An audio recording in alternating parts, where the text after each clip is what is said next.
Thank you, Brother, for that meditation. Our speaker today is one that has traveled throughout the world and intermingled with different worlds, and she's going to intermingle with us today. Reverend Genie. Thank you. Good afternoon. Good afternoon. We just like to say that a lot. So my talk today is entitled, What If? So what if are very powerful words. So I teach screenwriting, and one of the things we talk about is what if. Like if a screenwriter gets into trouble and the story isn't working, we say, well, what if something very different could happen?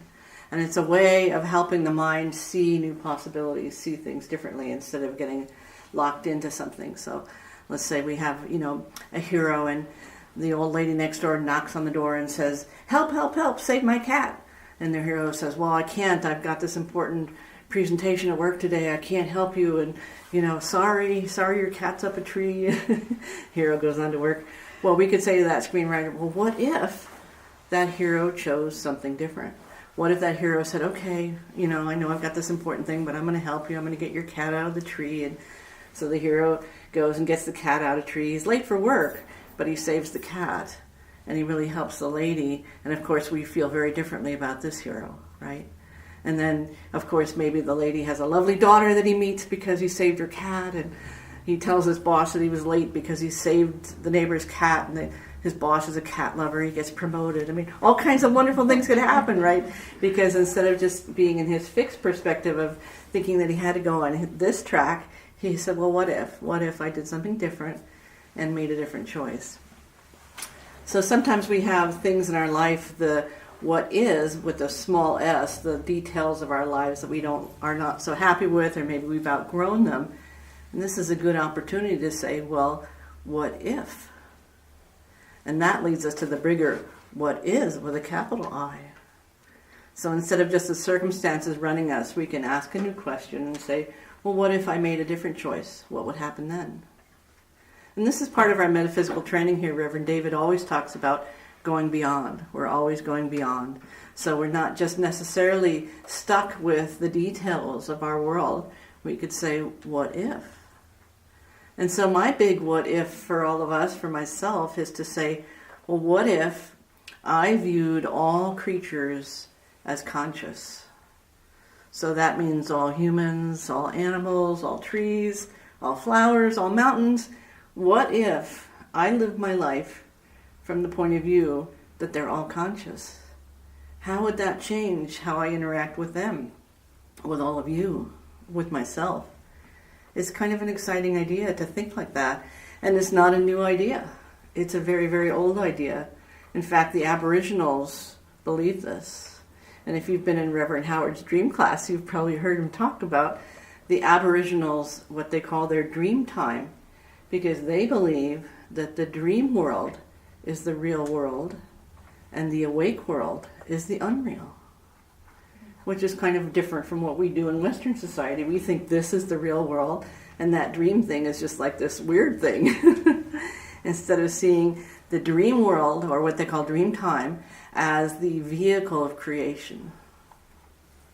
So how would it be if you tried on that perspective and you said, my dream time is my what if time, is my level of creation?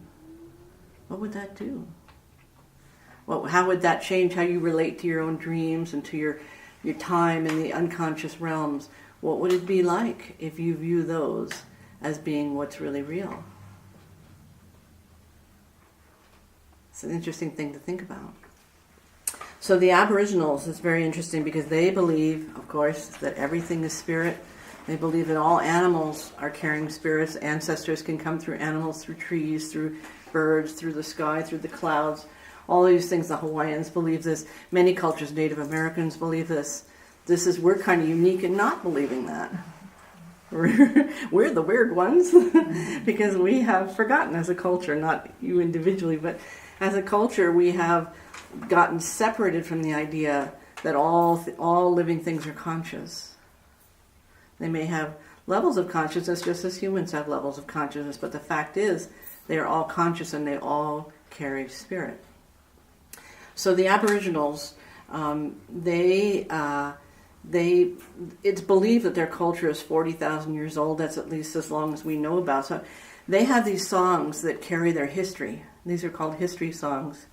And in their belief, they have not changed. The song has not changed in 40,000 years. Can you imagine a song that's 40,000 years old? I'm going to play you one in a few minutes.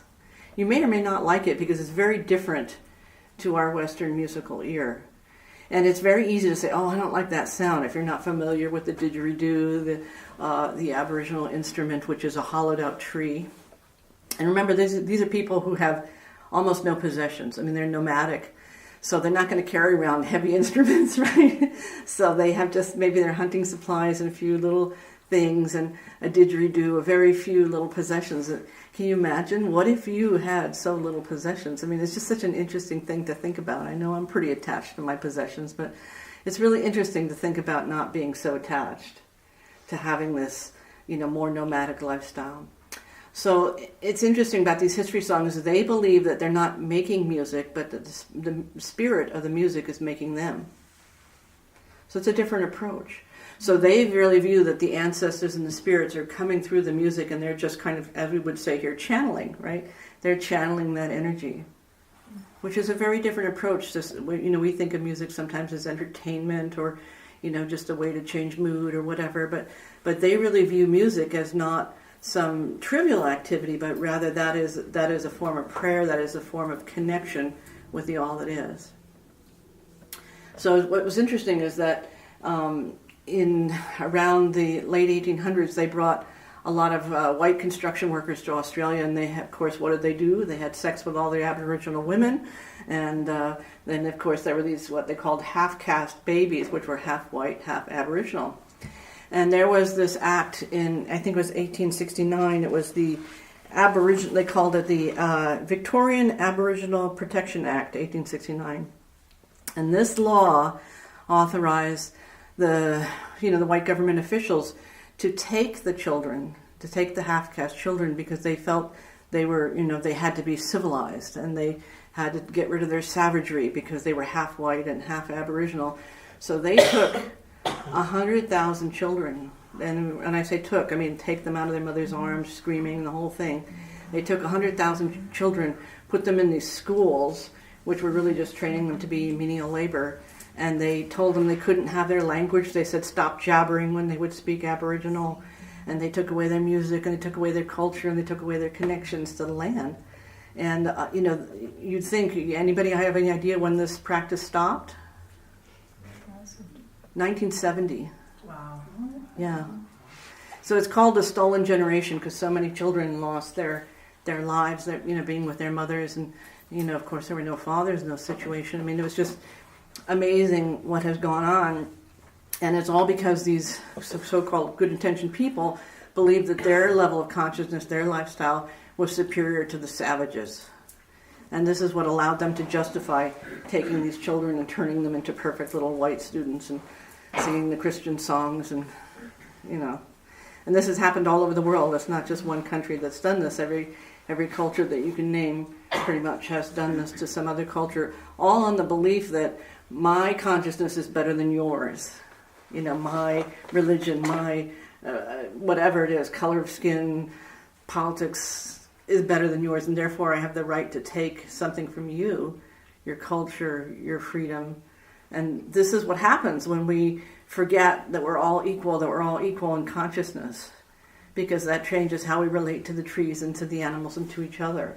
And we wouldn't, in this room, we wouldn't even tolerate such a thought of taking children from their mothers, and yet we see it going on today. So there's a wonderful movie called Rabbit Proof Fence, and yes, you've seen it. It's one of the movies that I have recorded for my students to watch in my motion picture class, and it tells the story of three girls, Molly, Daisy, and Gracie, and they were 14, 10, and 8, and they were taken from their mothers and put in the school, and they decided to escape. And when I say escape, I mean they're barefoot. They have just this raggy dress, that they have no food, and they traveled 1,500 miles back home to their mother, right? Barefoot. using their intuition, using their nature, they followed this line, which was called a rabbit-proof fence to keep the rabbits out. But they had to, completely use their intuitive connection with nature to follow their way home. And watch the movie, but they were captured again and escaped again.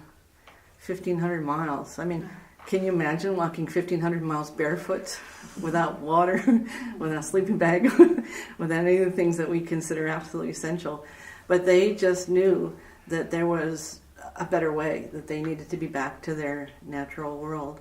And so they did that. And so, what if you were willing to look at more possibilities for yourself and not accept somebody else's version of your reality, but were willing to create your own?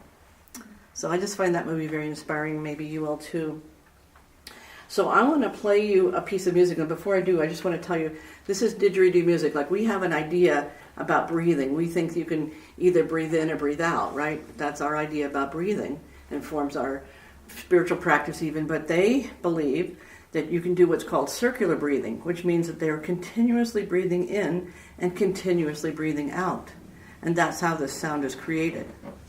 So it's a very different perspective about breathing. So instead of thinking of I breathe in, I breathe out, they're constantly breathing out to make the sound and constantly breathing in through their nose to create the sound of the didgeridoo. So the reason why I wanted to give you that perspective shift about breathing is that maybe when you hear this music, which is not to the normal Western ear, it's not a pleasant sound, it's kind of a droning sound, but when you understand what's happening with it, that somebody is breathing, he's learned how to, and there's men who usually play the didgeridoo, how to breathe in and breathe out continuously, maybe you'll appreciate it more. So even though if it sort of doesn't sit right with your ear, see if while you're listening to it, I'm just going to play it for a minute or two, see if you can shift your perspective and appreciate the artistry that's making that sound. So we're going to go ahead and play just a little bit of that.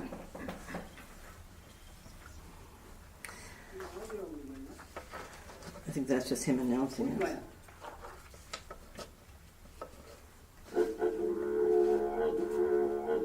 Turn it up a little bit.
Yeah, so it's to a Western ear that isn't necessarily pretty music, but if you consider that that song is 40,000 years old and is carrying her history, kind of builds more compassion for it. So yes, I think it's, as metaphysicians, we're always interested in studying other traditions and learning the wisdom of other people who come before us, and to realize that 40,000 years ago they understood that everything was conscious. That's just very inspiring to me. So I hope it is to you. And in conclusion, I would just say that maybe there's some way that you could ask, what if, in your own life? Thank you. Thank you.